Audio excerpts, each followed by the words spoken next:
बरसाने में बड़ा आनंद छाया है। क्यों? बोले आज एक सुनहरन जो स्वर्ण आभूषण बेचती है, वो सुनहरन आज पूरे बरसाने में हल्ला मचा रही है, जोर जोर से अपनी मीठी वाणी से सबको आकर्षित कर रही है। अरे कोई पायल ले लो, अरे कोई कंगन ले लो, अरे कोई कानों की कुंडल ले लो, बिछिया ले लो, जोर जोर से आवाज लगा रही है। और उसकी वाणी में बड़ी मधुरता है, बड़ा रस है। और ये भी कहती है कि जो हमसे हमारे हाथों से पाँव में पायल पहनेगी ना, उसका प्रियतम उस पर रीझ जाएगा। हमारे हाथों में कुछ ऐसा जादू है, हम जाबी सखी को पायल पहनाती है, वहाँ को खसम वाते कभी रूठे ना है। ब्रज में के ना जो प्रियतम जो पति हो गए वहाँ को खसम के, तो बोले वहाँ को खसम वाते कभी रूठे को नहीं। तो लालच देती भाई हल्ला मचा रही है। सब बरसाने की सखियां बाहर आ गई। अरे वाह, कैसी सांवरी सलोनी सुनहरन है, कितनी प्यारी है, सांवला रंग है, जादू में इतना मधुर, आवाज में ऐसा स्वर भरा हुआ है कि मन करे सुनते जाओ सुनते जाओ, लगते अच्छे घर की सुनहरन है। अब बेचते बेचते अब देखने में तो सबको बढ़िया लग रही, पर खरीद कोई कुछ नहीं रहा उस सुनहरन से, क्योंकि आवाज में ही सब मुग्ध हुए बैठी है। तो सुनहरन रुकी एक घर में और एक सखी को बोली, अरे सखी थोड़ा सा जल मिलेगा क्या? चिल्लाते चिल्लाते हमारा तो गलो ही सूख गयो, काई ने कछु लियो ना दियो, पूरा दिन और खराब है वो। तो सखी बोली, हाँ हाँ बैठो बैठो, क्यों ना, जल मिलेगा, भोजन मिलेगा, जो आप कहोगी वो मिलेगा। ना ना हमको कछु ना चाहिए, बस कहा बताएं, अब ये सुबह से घूम रही हूँ, कोई ग्राहकी नहीं मिलो, कैसो बरसानो है तुम्हारो? अरे मैं तो बड़े बड़े महलन में जाके अपनो ये आभूषण बेचूं, मैं ना ऐसे गली गली में भटकूं, पर आज तो मेरा मन करो चलो बरसाने के बारे में बड़ी सुनी है, तो ऐसी घूमती घूमती आ गई या गांव में, पर लगे तुम्हारो बरसाना तो कंगालन को है। अब सखी बोली, अच्छो अभी लगे तुम बरसानी घूमी नहीं हो। बोले सुबह ही ते तो घूम रही हूँ, गलो बैठ गए चिल्ला चिल्ला के। कहना क्या चाह रही हो आप हमारे बरसाने को बदनाम कर रही हो? ना ना बदनाम नहीं कर रही, मैं समझ गई हूँ, मेरे समझ में आ गई। अब इतने महंगे गहना या गांव में कौन लेगो, सब गरीब आदमी है। सखी बोली, हमारी श्री जी के महल गई हो तुम? महल जाके देखो, तुम्हारी पूरी जो टोकरी भरी है ना श्रृंगार के आभूषणों की, सब एक बार में खत्म हो जाएगी। क्या बात करती हो, हमारो बरसानो वैकुंठ ते भी कम नहीं है। हाँ हाँ बहुत बहुत, हाँ सुनी तुम्हारी बरसाने के बात में, पर वही वाली बात है कि दूर से ही देखने में बढ़िया लगो, यहाँ के सब असलियत पर तो चल गई। गोपी बोली, बहुत बोले तू तो, कछु भी बोले, चल तो को श्री जी के महल लेके चलो। पकड़ी हाथ और पकड़ करके वृषभांजलि के महल में गोपी ले आई। अब आगे मिली ललिता सखी, ललिता ठाड़ी। तो सखी ने जाके कही कि ललिता जी आज ही सुनहरन आई है और या आपकी बिक्री ना हुई, कोई बोहनी ना हुई, तो मैं सोची श्री जी महल में ले आऊं, और थोड़ी सावधान रही हूँ, बातूनी है बहुत, बात करना चालू कर देगी तो छोड़ेगी नहीं, या हमारे काम की बात करके यहाँ पे तो जो खरीदनो खरीदो और या आगे भेज दियो। और निवेदन है कि कछु ले लीजो, ना तो पूरी दुनिया में जाके हमारे बरसाने को बदनाम करेगी, या की बात अंते लग रही है। तो लाडली ललिता जी ने बिठा लिया, देखा क्या लाई है। तो सुनहरन बोली, तुम लोगी? बोले नहीं हम नहीं लेंगे, हमारी लाडली जी लेंगी, पर पहले हम तो पसंद कर लें। बोली नहीं, जो लेगी हम तो उसी को दिखाएंगे। तो ललिता बोली, सच कह रही है, ये इस गोपी सही कह रही थी, तू तो बहुत बोलती है। अरे जब हम कह रहे हमें दिखा, हमें पसंद आए तो आगे तक जाएगी, नहीं पसंद आए तो यहीं से वापस। अच्छा ऐसी बात है। तो सुनारन ने लेकर के एक एक आभूषण निकाल करके दिखा रही है। अब जब दिखा रही है तो ललिता जी उसके मुखमंडल की ओर देखती देखती कह रही है, अरे सुनारन तू पहले भी आई है क्या कभी यहाँ? बोले ना, मैं पहले क्यों आई? मैं कोई ऐसी तुमने सुनारन समझ रखी हूँ? बड़े बड़े घरों में जाती हूँ आभूषण बेचने, यहाँ तो पहली बार आई हूँ। बोले ना कछु तेरो मोड़ो देखो देखो सो लगे, बड़ी सुंदर है तू, जैसी तेरी बात सुंदर वैसे तू भी सुंदर। तो सुनारन ने घूंघट कर लिया। बोले नजर लगाओगी क्या हमको? अरे सुंदर है तो अपने लिया है, तो हमको नजर मत लगाओ, बस अपनी स्वामिनी ते जाके को जल्दी जद कछु लेनो तो लो, नहीं हम आगे बढ़े। अच्छा मैं पूछ के आऊं। तो श्री ललिता जी निज महल में प्रवेश करती है। जाके देखा तो लाडली जी सोई थी, गहरी निद्रा में सोई थी। तो आकर के ललिता ने कहा कि सुनारन सुन, अभी तू चली जा, अभी तो हमारी लाडली जी सो रही है। तो सुनारन एकदम आवेश में आके बोली, सो रही है तो तू जग ना सके?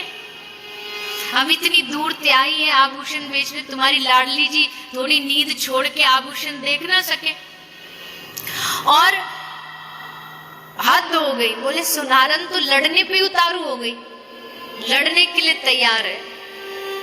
अब जोर जोर से बोल रही थी तो स्वामिनी जी की नींद खुल गई। आवाज भीतर से आई, ललिता क्या हुआ?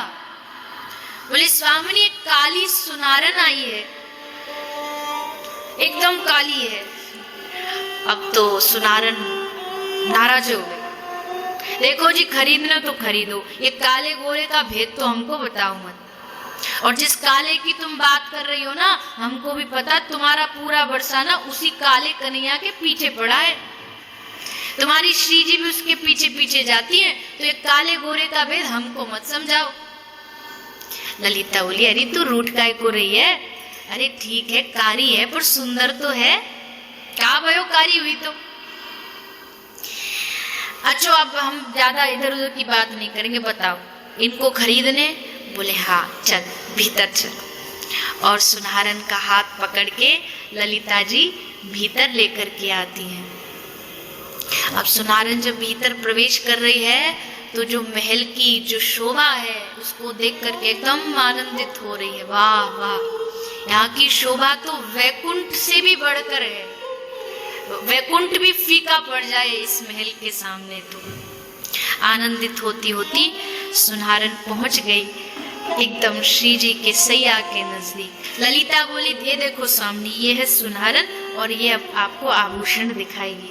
तो सुनारन ने एक एक आभूषण निकाल के आभूषण को रखती जा रही है। स्वामिनी आभूषण को तो नहीं देख रही पर सुनारन को देख देख करके कहती जा रही है, वाह कितना सुंदर है, वाह कितना सुंदर है। बोली हाँ बिल्कुल, हमारे सारे आभूषण बहुत सुंदर है।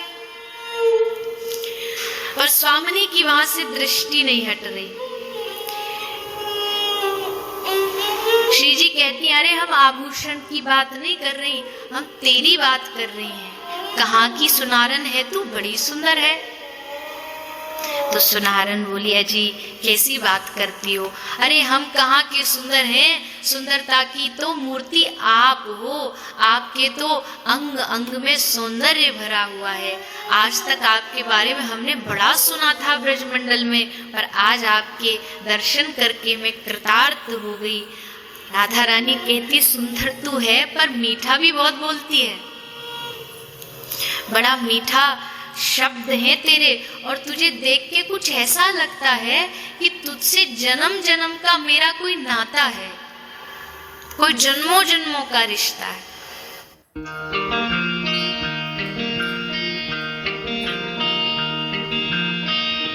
जन्म का मेरा कोई नाता है, कोई जन्मों जन्मों का रिश्ता है।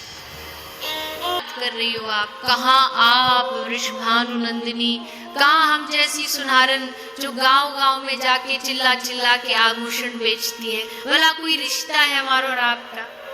ना ना कोई रिश्ता नहीं है। राधा रानी और नजदीक आई उस सुनहरन के, उसके सर पर हाथ फेरने के लिए जैसे केशों को स्पर्श किया है तो शरीर में एकदम रोमांच हो गया। ये स्पर्श तो जाना पहचाना है।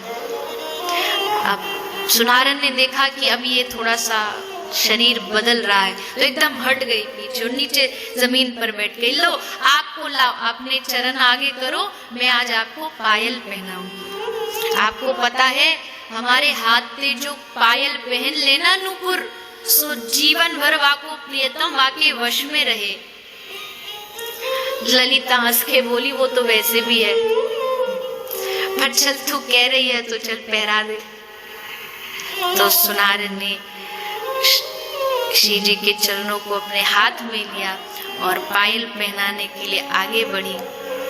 तो राधा रानी ने पूछा, अच्छा एक बात बता, पहले ये तो बता तू इसका मोल क्या लेगी? मोल भाव तो कुछ हुआ ही नहीं, तू तो पहनाने के लिए उतारू हो गई। अरे पहले मोल भाव तो बता कि हम इसको वहन कर पाएंगे या नहीं। सुनहरन बोली, देखो मोल भाव ये है जो मैं कहूंगी वो देना पड़ेगा, कोई मोल भाव नहीं, जो मैं कहूंगी मंजूर है। ललिता बोली, ऐसे कैसे मंजूर है, तू कुछ भी मांग ले। पर श्री जी के मुख से निकल गया, हाँ मंजूर, जो तू कहेगी वो देंगे। अब तो सुनहरन आनंदित हो गई, श्री जी के चरणारविंदों को पकड़ा, मुग्ध होकर के वो पायल चरणों में पहनाया और स्वामिनी जी एकदम प्रसन्न है। सुनहरन की आंखों से अश्रु बह रहे हैं। कुंडल लिया, श्री जी के कानों में पहनाया, कंगन लिए, हाथ में पहनाया, मोतियों का हार लिया, उनके कंठ में धारण कराया। चरण पकड़ के अब सुनहरन मौन हो गई। जो अब तक इतनी बड़बड़ कर रही थी, चरणों को पकड़ते ही मौन हो गई, नेत्र अश्रुओं से भर गए और हाथ जोड़ करके सुनहरन कह रही है कि हे स्वामिनी, ये जो आपके चरण हैं, मोल में हमें चरणों का दास बना लीजिए। ये मेरा मोल है, मुझे सदा सदा के लिए अपने चरणों का दास बना लीजिए। जब नेत्रों से झरझर अश्रु बहने लगे, उन नेत्रों का, उन कमल नयन की नेत्रों को स्वामिनी पहचान गई। आंख के अश्रु भरे नेत्रों को स्वामिनी ने देखा, अरे ये तो मेरे प्रियतम श्याम सुंदर हैं। बस ये कहते हुए उसको उठाया और अपने हृदय से लगा लिया। ऐसा अद्भुत आनंद, प्रिया प्रियतम का सुंदर मिलन। श्री श्याम सुंदर हर पल ललचाते थे कि मैं क्या बन के पहुंच जाऊं निज महल में, कोई रूप बना लूं। कभी सुनहरन, कभी चूड़ी बेचने के लिए आ जाते हैं, कभी गोपी बन के आ जाते हैं। ये सब रूप धारण करते श्याम सुंदर अपनी लाडली जी की एक झलक पाने के लिए।